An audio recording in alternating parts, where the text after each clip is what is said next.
the owners always had a thing about sort of, it's not about age, it was about talent and what you know and your passion. And my passion sort of shone through, which is why I got to head chef. And then within 3 months of being head chef, I became restaurant manager.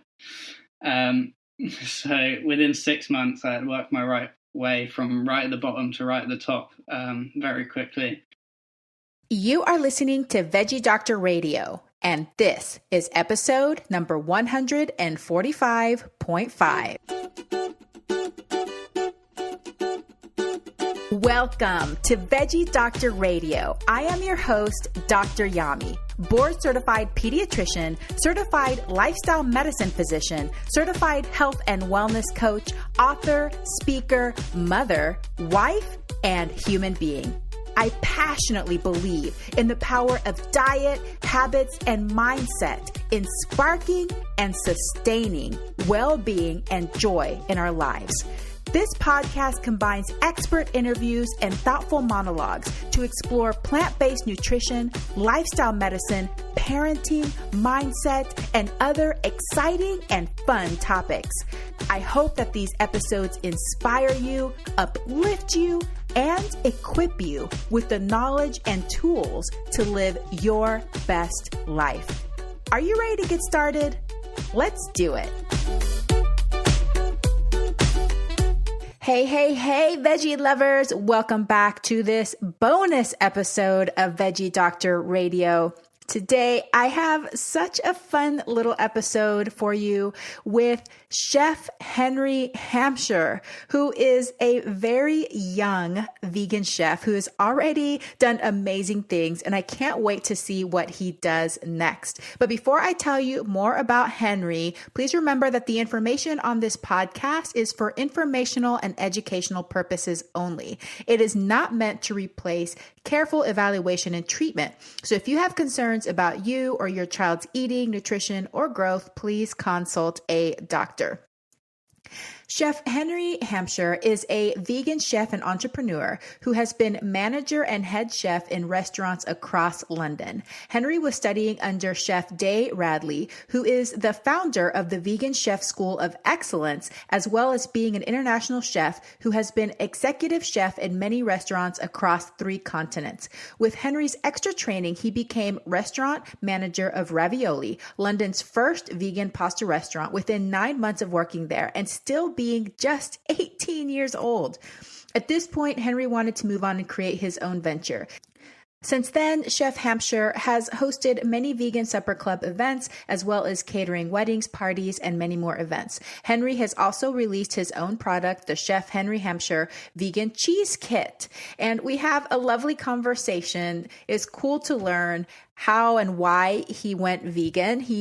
He's still at the beginning of his journey, but he's really went in with a bang. He has big dreams, big goals. We find out more about his hard work ethic, the grit that he has to really rise, and the ambition that he has, and his hope that someday he'll own multiple restaurants with Michelin stars. That is amazing. He also gives us some tips for those that are just starting their vegan cooking journey, what he thinks is the best kept secret in vegan cooking, and what personal habits he is most proud of. It's a fun episode. I think you're going to fall in love with Chef Henry, and I hope that he inspires you as well in your own journey, whether it's in vegan cooking, vegan living, or what other goals you have in your life. So please enjoy this episode, and please help me welcome Chef Henry Hampshire.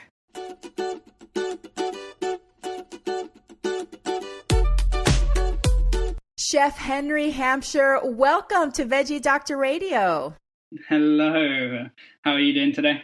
I'm pretty good. Well, this is such a treat. I don't have that many chefs on the show, so I think this is going to be really fun, and you have a super interesting story. But first, let's talk about your vegan journey. So I've been vegan for 2.5 years now.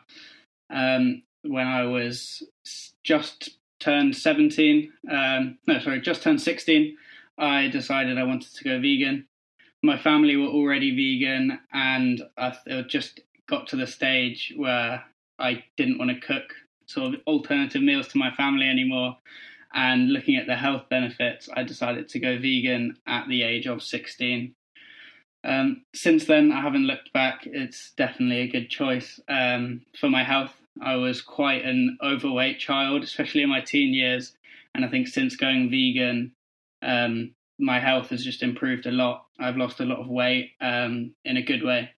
And I just love my vegan journey so far. Only 2.5 years. I know there's a lot of people who've been going for sort of a couple decades now. And I'm definitely excited that I did manage to turn vegan at a young age, so I can now experience it as it's just growing through the population at the moment, as veganism's taking a massive up across America and especially the UK at the moment now. So yeah, very excited for my vegan journey to continue. Super cool. So you said your family was already vegan. Tell me about that. Like, how long had it been and what was going through your mind while they were eating vegan and you weren't? So my brother-in-law, so my sister's husband, was the first person in the family to go vegan. That would be around 6 years ago now. So he made the switch, followed by my sister and their children. And then also my brother was the next one to go vegan. So at the time I was living at home with my brother. So a lot of the meals became vegan in the household. Eventually, my brother is one of the most persuasive people there are. So soon enough, the rest of the family was all vegan as well. He taught us all about the health benefits and everything there is to being vegan. So soon enough, everyone, apart from myself in the house, was vegan. And then I just sort of looked at the health factors and everything that's good for the animals, etc. And I gave it a shot. And yeah, as I said, never looked back. It's been going since then. So yeah, at the time when they were vegan, I was sort of one of those general stubborn meat eaters that said, no, I can't go vegan, I can't do it, I can't live without meat. And then once you sort of do it, and once there are people around you that are vegan, and I sort of came into veganism with already this bit of knowledge behind it, which definitely made it easier for me. But yeah, something that has definitely been beneficial to my life, and then also turned out to be my career in the end. So definitely a good choice that my family sort of pushed me towards. That's so funny. You were reverse peer pressured, because usually I talk to people where they're the only one that they decide to go vegan. Everybody around them is like, but bacon though, and so it's like, and that it's hard for them, but it was the opposite for you. Everybody around you is slowly going to veganism and you're just holding out still, like, no, I'm not going to leave the meat. So did everybody in the family decide to do it for health reasons primarily, or what was their reasoning? Well, at the start, a lot of it was for health. The reason my brother went vegan was because he went to an environmental protest in London, and he met this friend who said, well, if you want to do this for the environment, then the best way to do it is stop eating meat.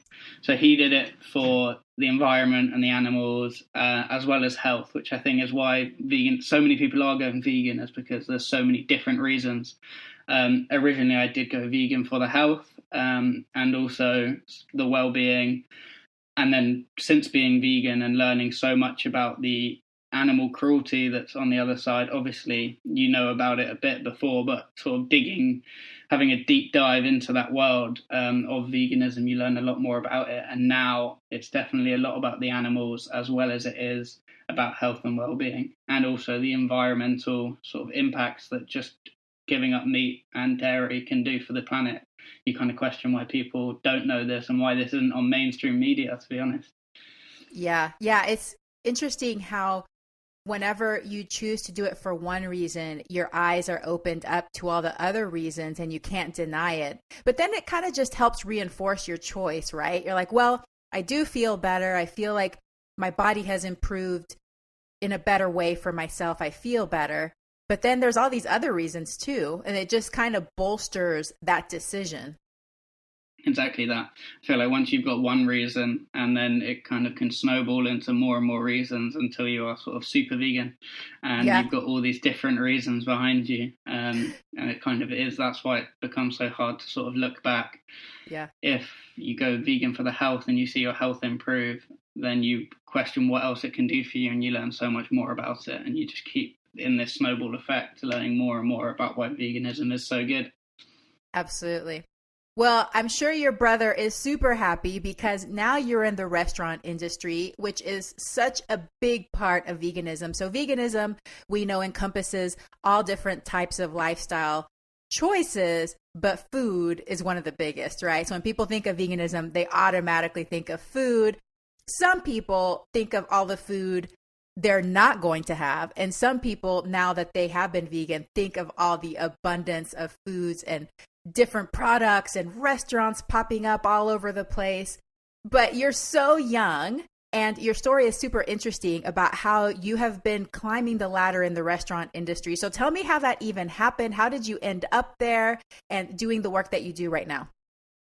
So before I even went vegan, I've always had a love for cooking and food in general. So once I did go vegan, it just improved my sort of love and passion for food itself. So yeah, going vegan, you learn so much about the food side of it. As you said, there are all these new foods you have and you learn about. And instead of sort of thinking about the things that I couldn't have anymore, I was thinking about the things I could have. So being vegan, I got a job when I was in college, which college here is different to what college is in America. But when I think 16, I think it's more like high school, right? Do you guys have, how many years of college is it? So it's 2 years of college. Maybe it's just like the end of, because then you guys call it university after that, right? Yeah, and then university. So college is just 2 years when you're 16 and 17. Yeah. So before we call college what you call university. Yes. So probably your last 2 years of high school is what we would say is college. Yeah. So those years was when I sort of wanted to get a job. When I'm getting older, sort of starting to think about moving out of the house and just wanting to stand on my own 2 feet a bit more. So I was looking for jobs, and in my family, there's always been a thing about if you're getting a job, get something that you're passionate about and that you love, because then you actually want to enjoy the job rather than being stuck in an office if you don't enjoy it. And then there's no point getting the job if you don't enjoy it. So I was looking at chef jobs, and I had this family friend, one of my mum's friends, who owned an Italian bakery in southwest London, in Wimbledon, which is where I grew up. So I got a job for him working in his bakery. It was a small little shop on the corner of the street, which is where I just sort of got a first bit of learning towards this, seeing if this part of the industry is what I'd actually want to work in. It's fun learning a lot about how to bake breads and different Italian sort of breads as well. I think that's where my love for focaccia has come from. It definitely was an incredible sort of benefits to the job of getting to eat amazing Italian breads all the time. So that was just for a small part of my life, just sort of get on the ladder a little bit. Before then, I wanted to get into a real kitchen, sort of a proper restaurant kitchen where it's constantly flowing and busy, a lot of customers and a busy restaurant environment around lots of other chefs, rather than just the bakery itself. So I was looking for more jobs, and it came up another Italian restaurant, this time in Croydon, which is South London, and they were looking for a commis chef, so entry level. Went to the interview, and I started the job the next week as a commis chef working in this restaurant. It was the first vegan pasta restaurant in London. Wow. So this is where I started my sort of real chef career inside the hustle and bustle of a kitchen. Worked as commis chef for 3 months, and sort of from the first day, the owner almost took a liking towards me, as well as the sort of management team, just for my sort of hard will and sort of strength towards the job. Just my passion from a young age. I was a lot younger than anyone else in the kitchen by sort of about 10 to 15 years. And I think they were more impressed with that by anything. As it was an Italian restaurant, none of the chefs were vegan. They were all just Italian pasta chefs. So they knew an abundance about pasta and about Italian food, but not quite as much about veganism. So being in a vegan restaurant, sort of from the moment I walked in as a just 17-year-old sort of boy to the rest of them, I had this knowledge which they were lacking. So sort of even the people that worked above me, sort of the head chef, the sous chefs that were above me, saw what I was doing and liked this like idea of veganism, these different things that I was already bringing to the table when I was sort of at the bottom of the ranks. Within 3 months, I managed to get promoted up to head chef. So that was quite a quick jump, working from commis chef to then sous chef to head chef within 3 months, just based off this knowledge of vegan cooking and sort of this intense passion I had towards it. Obviously, this wasn't just by myself. When I got the job and realised I really loved it, I wanted to increase my own vegan knowledge even more. So I joined the Vegan Chef School of Excellence in London, and I trained very closely under vegan Chef Day Radley, who is one of the best vegan chefs, at least in the UK, definitely. She's been executive chef in Michelin-starred restaurants across Asia, Europe, and all the continents. I think it's 3 continents, so it's amazing to learn under a chef that's sort of good as that. So this is where I learned a lot more, and that's why I sort of got to the head chef role. It's because I had the sort of certificates of being a certified professional vegan chef, the youngest person to ever do the Vegan Chef School of Excellence. So it was definitely a big step sort of for someone my age to have this sort of newfound knowledge. Although in the kitchen, I felt like my age was never really looked at.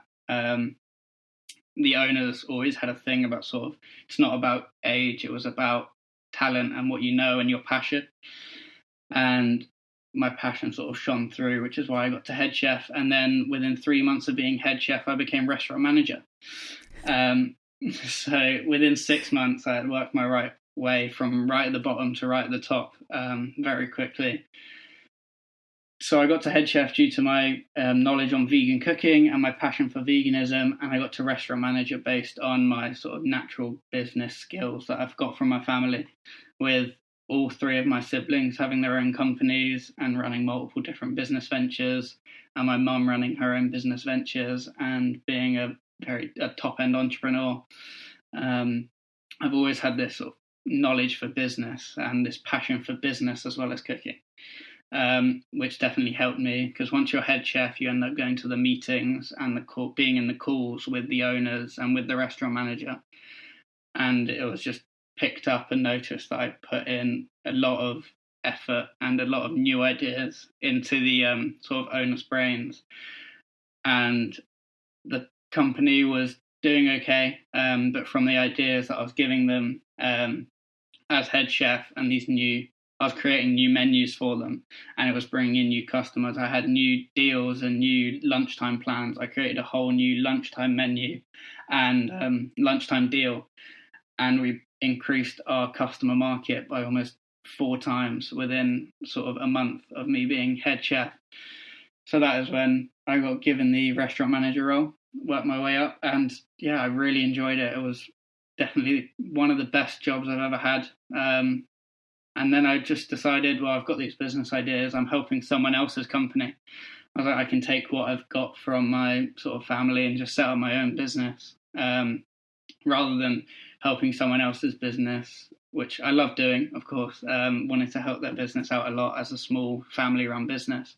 But I did decide that I was working sort of 70 hours a week, 6 days a week. I'm sort of rarely seeing my family, which was part of it, of how I managed to get the whole way up the ranks in such a short period of time, was those long days, sort of waking up at 6 a.m, being at work from 8 a.m. until midnight, barely taking a break, and then going home, sleeping about 4 to 6 hours, and then getting back up and doing the same thing.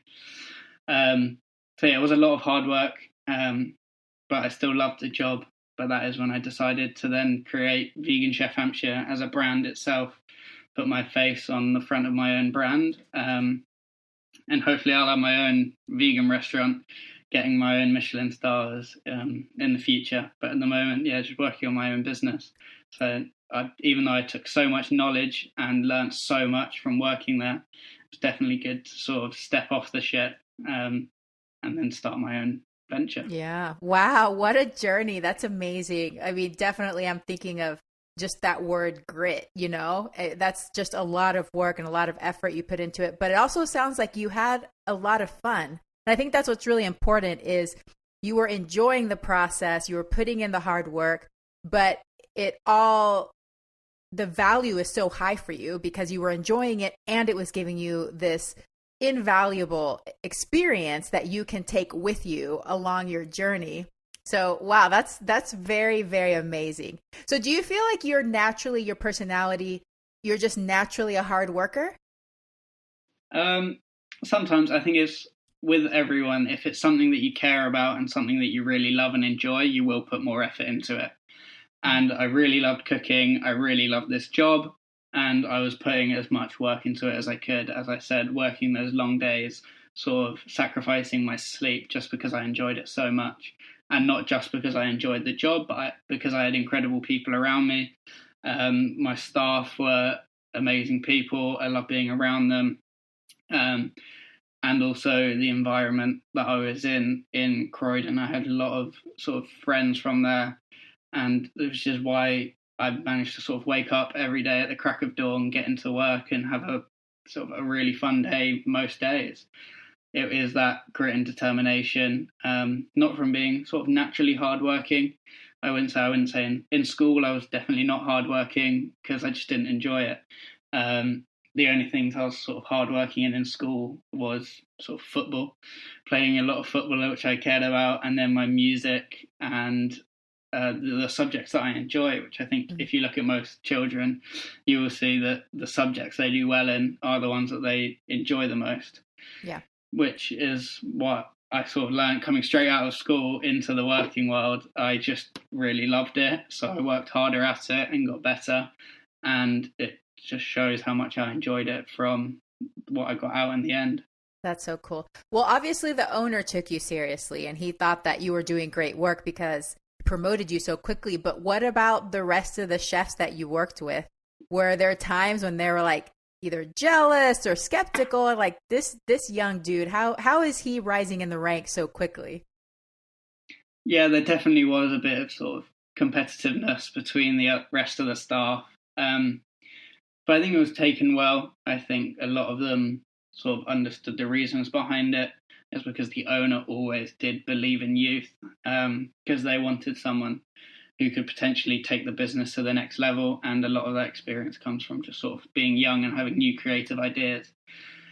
So I think a lot of the staff did frown on it as well. Sort of, for one example, I'm not going to name any names, but when I became the restaurant manager, there was someone who had worked there who was one of the longest serving employees, and she decided to quit because she didn't get the restaurant manager job, and I did instead, and I'd be working there for 6 months, which was understandable. It was a loss, as she would have been my staff and she was a hardworking staff, but yeah, I think it was just best for the business, which is what the owner had in mind, which is why I became the manager. Yeah, it was sad to see her leave and sad to sort of see the bit of tension that she held due to the owner's decisions. But yeah, I think the owner had what was best in mind, and I got to show that just by being the hard worker. And I think it was just my patience and not my patience, sorry, my determination that showed off and got me to the place I was at.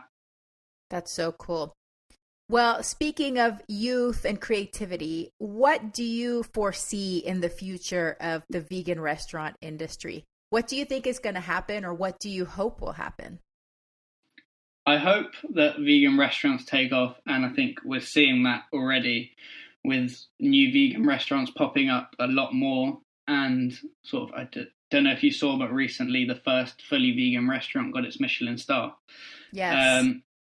So I think it's already showing that vegan industry and vegan restaurants are definitely on the up, regardless of the pandemic. Hopefully, sort of once we're out of it, we will continue growing the restaurant industry, as I know it's been sort of the toughest time ever for a lot of restaurants and a lot of small companies. It's been a very hard time. But hopefully once we're out of this, the vegan restaurants will start popping up more and more again. I really hope the restaurant industry doesn't continue to go down. It'd be very sad to see. Regardless, vegan or not, we don't want to see the restaurant industry go down. Sort of my hospitality industry that I'm working in, it would be sad to see it decline. But I think we do just have to innovate and work around it, and just try and make it work. So that's why I see myself in the future having hopefully a handful of vegan restaurants across the globe, all getting its own Michelin stars, and that can only happen if the vegan restaurant industry continues going up. And now for a very important message. Hey, veggie lover, if you are looking for free resources to guide you on your plant-based and healthy living journey, go to dryami.com/free for tons of free downloadable PDFs.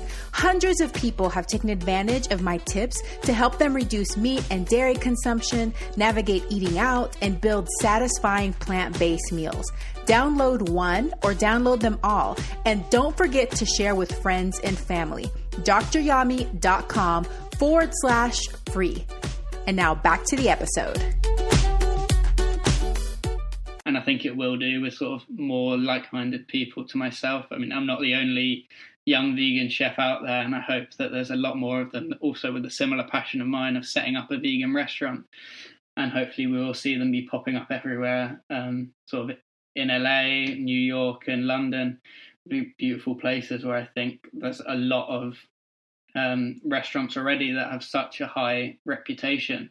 And I think we're already seeing that those massive chains of restaurants have vegan options now, which I think is already a step to show that even the big dogs have to alter their menus to accommodate for this massive wave of vegans coming through at the moment. And it will only be a matter of time until sort of all the restaurants have vegan options, which is already happening. And then soon enough, all the restaurants will be fully vegan, we'd hope. And we hope that there'll be lots more vegan restaurants popping up. In our dream come true, right? And definitely, I see that there's more of a push, there's more of a demand. I live in a very small town, and even here, the restaurants are having options, plant-based options, vegan options. But I'm sure you've also encountered, and maybe you even did when you started working at the vegan Italian restaurant, that there's some chefs that are turned off by requests for vegan options and for vegan recipes. Why do you think that is? Where does that come from? I couldn't tell you where it comes from, but I think I have sort of my own reasonings behind it. As I said, when I worked in the restaurant, I was one of the only vegans, if not the only vegan, I believe. And they were all very good chefs, a lot of them coming from Italy and knowing all there is to know about pasta and all there is to know about sort of working in an Italian restaurant. But they didn't have that vegan knowledge, and I feel like partially why some of them did take a bit of a distaste to sort of why I was going up the ranks so fast, was because they didn't have this knowledge about veganism. Mm-hmm. And as veganism is growing, there are these chefs who have spent years training, years learning, and sort of quite quickly it's changing to this high demand for veganism, which they just don't have the correct knowledge to accommodate. And it can be annoying, obviously, I think, for anything, if you're so good at one thing and then suddenly no one's demanding it anymore and they're demanding something else. It can be quite annoying if you can't do that thing. So yeah, I think there's a lot of chefs who they might like eating vegan food, but I think they just struggle to create dishes that are vegan to the same level that they can create their meat dishes. Mm-hmm. They pride themselves on how well they can make their sort of signature dishes. Every chef has sort of its signature handful of dishes, and they do struggle when they can't make that dish accommodate for everyone. And as there is this new wave of vegans coming, there are these chefs that have such a great knowledge maybe on meat, and they just can't share that anymore unless people are sort of enjoying what they do so well, which is why they do take this dislike or this disinterest into veganism a lot of the time, because they kind of want to ignore it and hope that it's not coming through, because they don't want to face the fact that sort of their skills are becoming less useful compared to the vegan chefs. Yes. Well, that makes a lot of sense. And in a way, it kind of reminds me of medicine.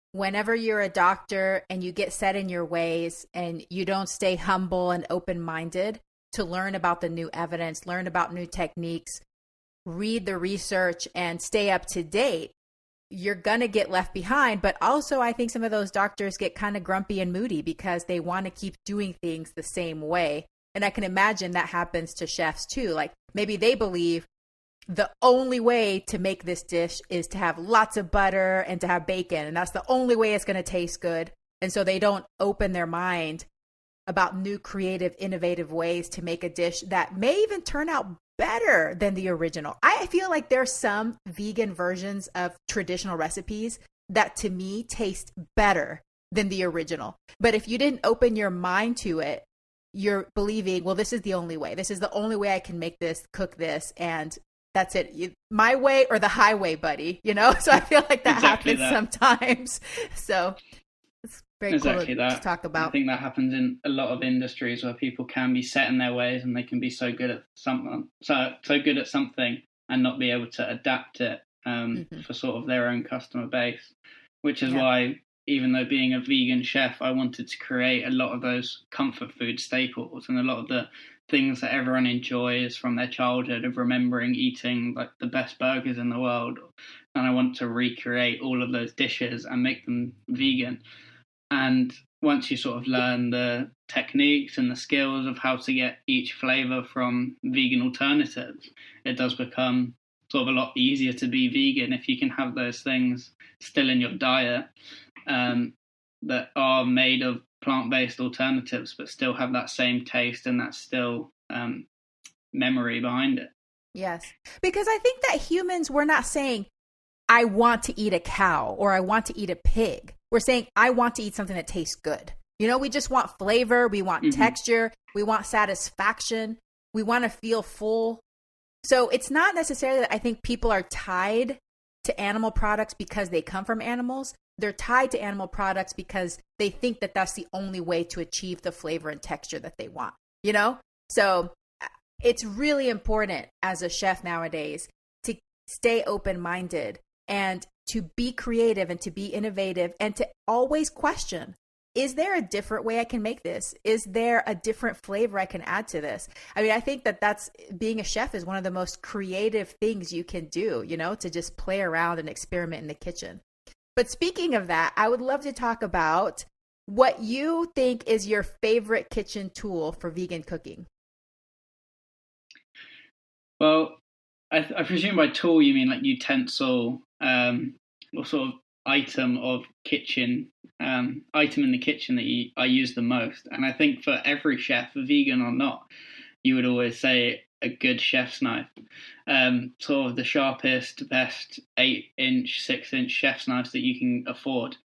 So yeah, I have a handful of amazing chef's knives that I love using. I'd say I pretty much use it for everything. I think most chefs would be able to say that they can do everything with a knife.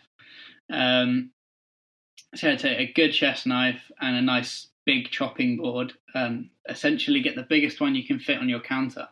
So you can use it for multiple different things. I think that's one thing, is that being vegan compared to eating meat is that when you eat meat, you need different chopping boards for a load of different things. If you're vegan, just get the biggest one you can and you can just cut in different sections of it and don't need to worry about any meat getting anywhere. And then other than that, a nice large frying pan with a ridge on the side, like almost like a saucepan. And the best cast iron skillet you can get as well. So it's oven proof and can go on the hob. I wouldn't say there's much else of my favorite utensil. They all have their uses. I do always go for silicone utensils if I can. Definitely a silicone spatula is one of my go-tos, regardless of what I'm cooking. I'm always using a silicone spatula. And yeah, but I would say if you are wanting to get into cooking a lot more or looking to become a chef as a career, then you want to invest into a good chef's knife, sort of around that £70 mark, $100 mark, and get a really nice chef knife that you can trust and you know will last a long time.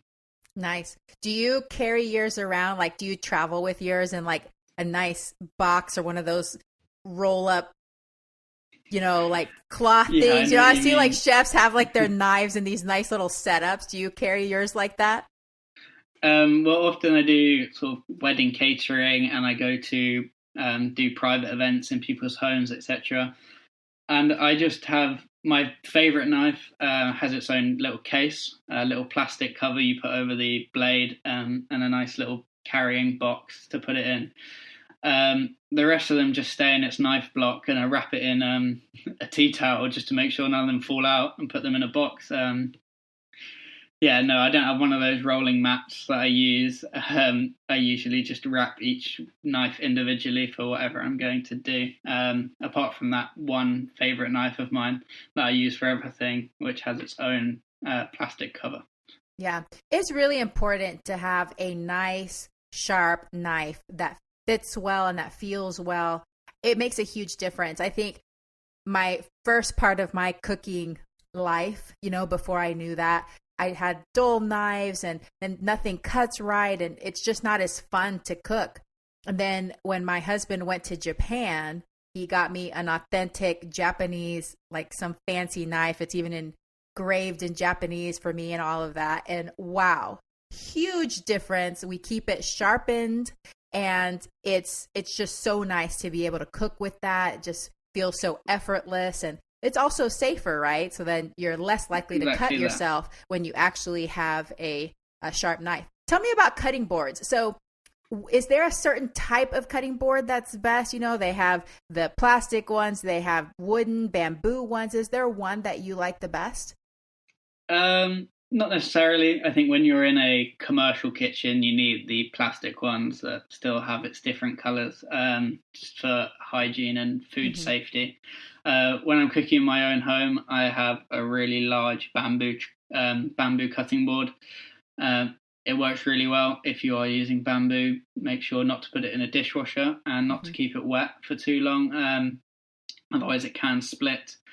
But I'd say find one that you're comfortable with, find one that looks good in your kitchen. And yeah, I think the knife is more important than the board. As you mentioned, the sharper the knife, the safer it is, as it's easier. And if it is sharp and you have a good knife, you find cooking easier. And if something's easier, you generally find it more enjoyable. With the chopping board, just get a big one. Take up your whole work surface with a nice big chopping board if you can. Yeah. I've used multiple. I've had marble chopping boards in the past, wow, which can be quite a pain. They're heavy to clean, and they end up potentially blunting your knife. So I would stick to sort of wood and plastic. But yeah, wood is my preferred option, just as it goes in my kitchen better. But I think other than that, just get a big one that you like and fits your kitchen well. I love it. That's a great tip. Well, besides kitchen tools and utensils, what other tips do you have for those that are just starting their vegan cooking journey? They might be a little intimidated. They don't know where to start. What tips do you have for them? I think when you go vegan, one of the first things you need to do is go onto Instagram or Facebook and just search vegan. Join different Facebook groups about veganism. People always put good tips in there, and you'll learn a lot more from the community, because I think veganism has this big community side of it. Where sort of you can not know someone at all, you can say you're vegan and become their best friend within 30 seconds. So I would say go to Facebook, join some groups, put a little comment in the group saying, I'm just turned vegan, any tips? And I'm sure you get hundreds of comments down advising you what to do. Go to Instagram, follow some vegan chefs, follow myself, and there's loads of different vegan chefs that are sharing different recipes, and you'll just learn so much more about little tips that each chef does and little tips that every vegan would have, and you can sort of take some of these on board, learn so much more from just looking at other people's recipes, looking at different tips that people are doing, and just asking for help. That you can learn so much from. If you did want, also buy a few cookbooks, vegan cookbooks, and just flick through them, have them next to your bed at night, flick through them, fold over the corner of the page on different recipes that you like, and then just buy the ingredients and test it out. I think there's no harm. If you're going to cook dinner anyway, you may as well try and test out some new things that you haven't done before. So yeah, just try and spread your wings and spread your horizons to try different things. Look at new vegan foods that you've never tried before. There's so many different sort of vegan proteins you can get that you want to try them all, and everyone has their own personal preference. I know a lot of people would say tofu is the best, or tempeh, or seitan, and just try them all out, try them with different seasonings, different spices, and soon you'll work out what your favorite vegan meals are, and you'll work out what you can cook best, what you do best at, which I think with any cook, different chefs are better at different things, and you'll sort of learn just by doing. It's the way everyone does. You just practice and you become better and learn by doing as much as you can. So if you do have time, just buy a load of new ingredients from new recipes, give them a go, and then you'll learn what you like. Yes, I love those tips, but it's true. You can't get better unless you actually start, right? You have to start somewhere. And what I like to tell people is to, don't be afraid, because I actually found when I started eating plant-based, when I went vegan, that it was really hard to really mess up a recipe. And because of that, it made me less afraid to try new things. Like, the worst thing that can happen if you completely ruin it, oh well, at least you practiced. And I love the tip about going into groups and introducing yourself as a new vegan, because I will say, as a vegan myself, and being in here for almost a decade, we love new vegans. So you probably will get bombarded by love and tips and all kinds of suggestions, because we just are so happy when people are trying out this way of eating and living, and we're so happy to help. So that is a really fantastic tip. What do you think is the best kept secret in vegan cooking? There's some things that aren't secrets, but if you're new to veganism, you must definitely try and implement into your cooking, such as nutritional yeast, or nooch. Is something that I think every vegan has a crate of it in their pantry. And it's definitely, if you're new to veganism, you should definitely give it a go and implement it into some of your recipes. Other than that, I'd say stock. So not just taking stock cubes and making stock itself, but just the amount of flavor that's in stock and stock cubes. You can just crumble a stock cube over a dish and you've added about 20 different spices and loads more flavor, which is definitely good if you're new to cooking or new to vegan cooking and you haven't quite worked out how to get the best amount of the most flavor out of what you're cooking. Is if you add in a stock cube or make your own stock, which is simple. If you ever have offcuts of vegetables, then you definitely should just put them in a pan, or as you're cooking over time, always keep a bag of all your offcuts of vegetables and keep them in the freezer. And then one day, once you fill up the bag, you can put it all into a pot and fill it with boiling water and leave it to sort of simmer for a few hours. And then you've got an abundance of your own stock, which would have so much flavor in it as well. And you can add in just a ladle of that to pretty much whatever you're cooking. And you've got about 50 new flavors in there, and it just makes it so much tastier. So I think that's definitely a good little tip if you're new to veganism and you're finding that some of the food you're making isn't quite as flavorful, then try and add some stock in, or just go ham on the spice rack. So take all the spices that you like and try and work out which goes best and mix them in with your dishes. You'll learn which spices go best with each herb. I'd say one that I always use is rosemary and smoked paprika together. Oh my gosh, you're my soulmate. Those are my favorites. I literally have to stop myself from putting smoked paprika in everything, but rosemary is like my second favorite. And my dad hates it, which is hard because I love it so much. Anyway, proceed. If I'm ever having anything with potatoes, I'll mix olive oil, smoked paprika and rosemary, and so just pour it all over. Absolutely. Yeah, definitely. That's just one of my favorite combinations of sort of herbs and spices. but yeah, just sort of test out. As I said, practice makes perfect, and you'll work out what your taste buds prefer. So if you have a favorite herb, try and put it on a dish that you think it would go well. And I think with being a chef, you kind of just learn that whatever amount of herb you think you need, probably double it. And the same with spices. However much you think you'll need, probably just double it or even more. Because a lot of the time, especially with dried herbs and spices, the flavour can just get lost within the dish. Also, don't add your spices in on the last minute, because a lot of spices often need time to sort of cook through to get all of the aroma. So yeah, just try and test out which is your favourite herb, and learn what spices you like, and give it a go. Just keep practicing until you find out what you like. And now for a very important message. Hey mama, if you are feeling frustrated about mealtime battles, worried that your child isn't eating enough or eating enough vegetables, afraid that your child is going to get some awful deficiency or disease because of the lack of diversity in their diet, I wrote a book that might be for you. A Parent's Guide to Intuitive Eating, How to Raise Kids Who Love to Eat Healthy is available in paperback, ebook, and audiobook through all major online booksellers. Did you know that most children are born with the innate ability to eat the appropriate amount of food to satisfy their hunger and support appropriate growth? Despite this, parents are still anxious and confused about how much and what to feed their children. In addition, many children are labeled as picky eaters or develop behaviors such as hiding and sneaking food.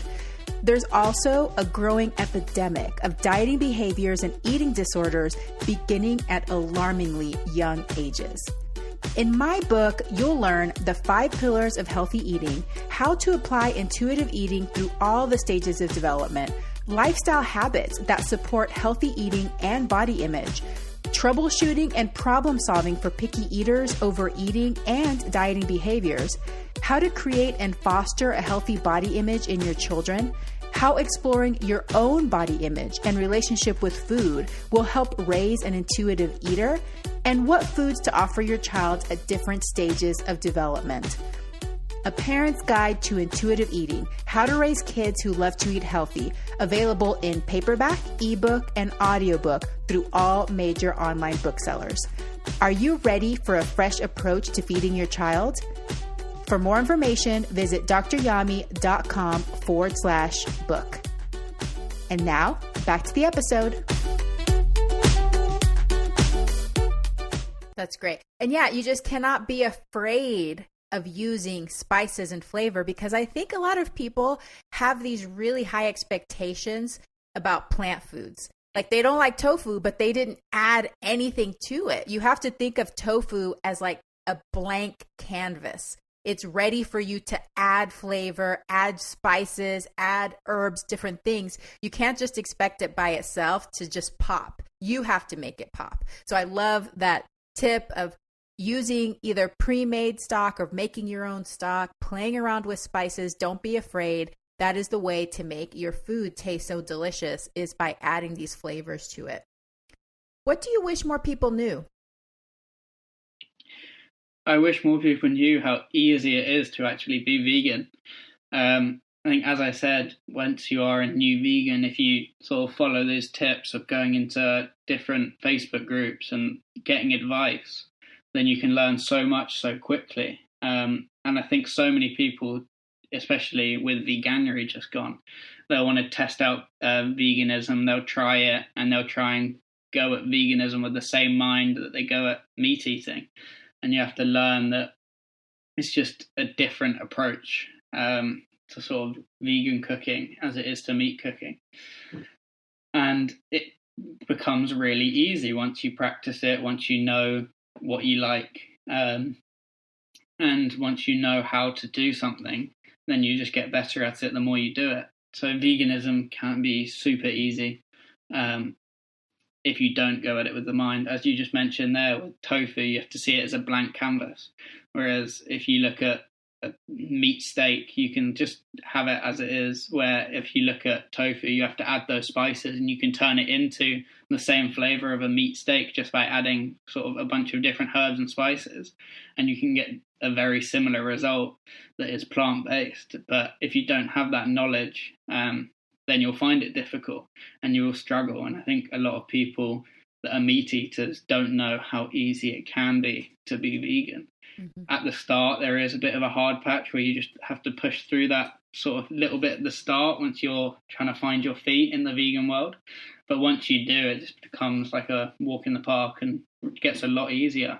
And I think a lot of people, if they take that leap of faith and then go through the bit at the start where they are sort of trying to learn tips and learn how to do it, then once they get past that and they've got that knowledge, then they can start growing the knowledge and then sharing it with even more people who are the same as they were.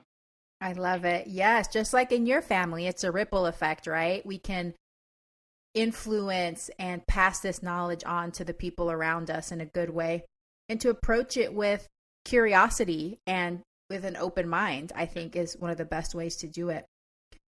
What personal habit are you most proud of and why? I think it would have to be to do with sort of my business-minded side, which again I learned from my brother and my family, is to have that morning routine. That way that you can stick to something and it will just help propel your day and propel your week. I'm not saying get up at the same time every day. I think your body can sort of tell you when you need more rest to other days. You will be feeling different. But that same thing of when you first wake up, I like to have a little stretch in the morning and then plan my day out. Plan my day, work out what I need to do, what would help me the best for today. Have a shower. So often I do my exercise in the morning, go for a run or just do a quick workout, or you can do that in the later day. Depends whatever you feel best. And work out that morning routine of planning your day as well as you can, so then you know what you need to do and you try and limit that time of procrastination just by having a structured plan that you can follow. Other than that, another habit I do is every couple months or maybe every month, I'll do an 18-month plan for my life. Just a very small plan, sort of a vague plan, doing each month over the next 18 months and working down something I want to achieve, any goals or any aspirations or anything that I plan on happening that month. For example, when I started my company, I did an 18-month plan of what I want to see my company doing in 18 months from that date, and every month I want to do something for my business. Such as now I've got my 18-month plan, and I know that in January I wanted to start doing a vegan masterclass, which I managed to do on the 30th of January. That was my goal for the month, and I ticked it off. And then each month you want to reevaluate, especially at the moment with everything being so up in the air with the pandemic. I seem to be changing my 18-month plan every sort of 18 seconds, especially in England as we're going in and out of lockdowns at the moment. I am trying to plan for my next supper club, and I think I've been postponing it for about 6 months now. But yeah, just try and get a sort of rough plan so then you can manifest towards it and work towards it. If you don't have an idea of where you want to be in 18 months, then you're going to spend a lot of that 18 months still trying to work out where you want to go. Yeah. So you can have a plan and it can always change, but you definitely want to try and get that idea so you can then manifest it by putting the hard work towards it. And if you put it out into the universe, and the universe will bring something back to you. So I think that's just what I do. That's the way that I really find it useful for me.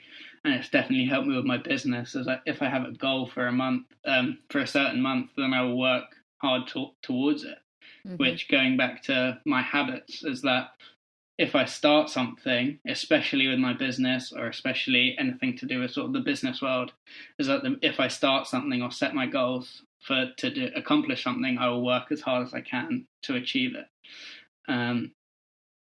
So with my supper clubs, I planned in March last year that I wanted to do a supper club before I turned 19.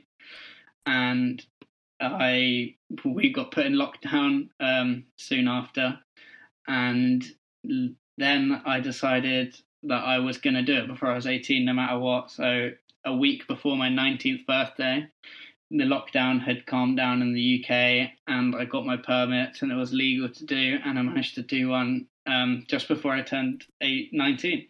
So yeah, I think if you have those goals in mind, then you'll work harder to get them as well. Absolutely. Well, congratulations. But I agree. It's hard to go somewhere if you don't know where you're going, right? So what you're saying is you have to think ahead a little bit in order to be able to choose your direction in life. And even if you don't have to be super perfectionistic or strict about it, but having these flexible goals, having these plans for your future helps set your direction. And I love the morning routine thing too. There's studies on this about how we set our self-efficacy early in the morning, even by just making your bed first thing when you get out of bed. Your brain gets like a little pat on the back. You get like a little tick mark, like, oh, I accomplished something, which gives you more motivation and energy to continue to accomplish things throughout your day. So sounds like you've already figured a lot of this stuff out. Super cool. Well, you started talking a little bit more about your business. I want to give you an opportunity to talk more now about what products or services you offer, and then also tell us how we can connect with you. So I am Chef Henry Hampshire. You can find a lot about me on my website, which is www.henryhampshire.com. On there, you'll see that I host my own events. So I do supper clubs. I try and do them monthly.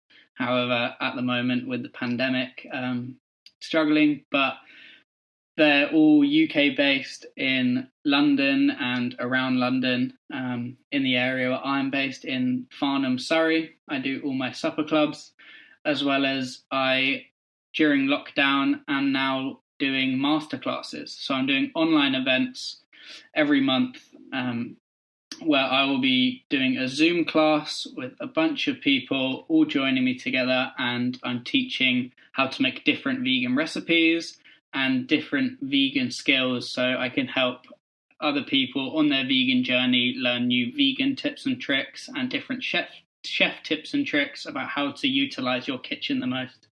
So those masterclasses are available on my website, and my next one is on March the 13th, where I'm going to be teaching everyone how to make vegan pasta.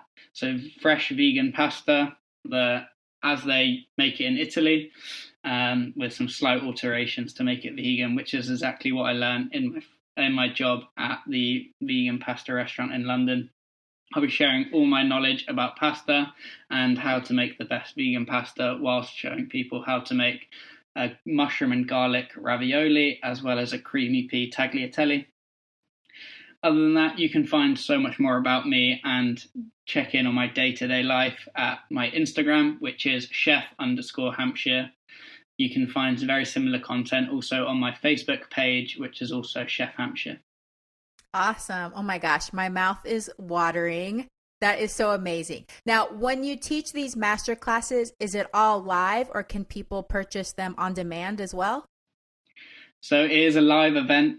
I do each class once, just to make it more limited, and so more people can join me on the day and make it a really fun experience, bringing loads of vegans together so they can all meet each other as well. So as I said, my next one is March the 13th, but if you do purchase tickets, then a couple of days later I will be sending out the recorded version. So it'll be the exact same. I'll record exactly what I'm doing, and you can watch it at a later date. If you ever wanted to go over the recipes, or you missed that evening, then you can still buy tickets and get the recorded version a few days later.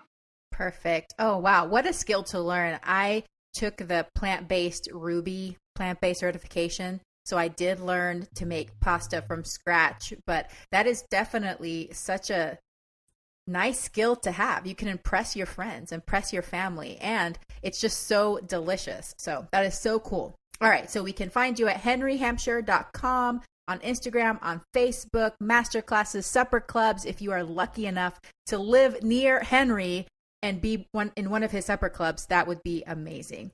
Well, this has been so awesome, Chef Henry. Thank you so much for joining me today. I will ask you to leave us with one call to action for the week. What is one thing we can do this week to improve our lives? To get started on creating your morning routine. Every morning, sort of work out what makes you feel best each day. Start planning your days with some real purpose and scheduling it.